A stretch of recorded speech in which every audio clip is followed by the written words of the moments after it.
మనందరి ఇళ్లల్లోనూ ఎంతో పవిత్రంగా పూజించే తులసి మొక్క ఒక్కసారిగా మన కష్టాలకు కారణమవుతుందని మీకు తెలుసా?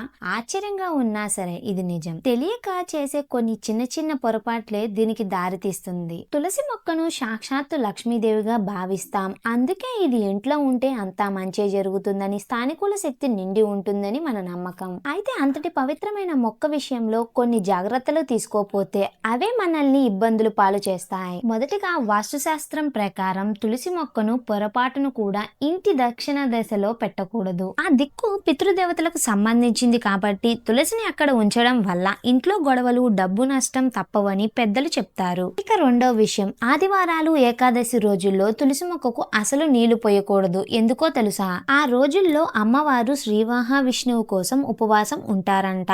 అందుకే మనం ఆమె దీక్ష భంగం చేయకూడదు. తులసి కోట, దాని పరిసరాలు ఎప్పుడు పరిశుభ్రంగా కలకల్లాడుతూ ఉండాలి. దాని దగ్గర చెప్పులు, చీపుళ్ళు మరియు వస్తువుల వంటివి ఉంటే ఇంట్లోకి ప్రతికూల శక్తి వచ్చినట్లే. అలాగే ఒకవేళ మీ ఇంట్లో తులసి మొక్క ఎండిపోతే దాన్ని అసలు నిర్లక్ష్యం చేయకండి. ఎండిపోయిన మొక్కను ఇంట్లో ఉండడం అరిష్టంగా భావిస్తారు. వెంటనే దాన్ని భక్తితో తొలగించి ఆ స్థానంలో మరో కొత్త మొక్కను నాటుకోవాలి. చూసారుగా, ఈ చిన్న చిన్న నియమాలను శ్రద్ధగా పాటిస్తే చాలు, లక్ష్మీదేవి కరుణతో మీ ఇల్లు సిరి సంపదలతో, సుఖ సంతోషాలతో కలకల్లాడుతుంది. ఈ వీడియోకి లైక్ చేసి అందరికీ షేర్ చేయండి. ఇలాంటి వీడియోస్ కోసం మన ఛానల్ ని సబ్స్క్రైబ్ చేసుకోండి.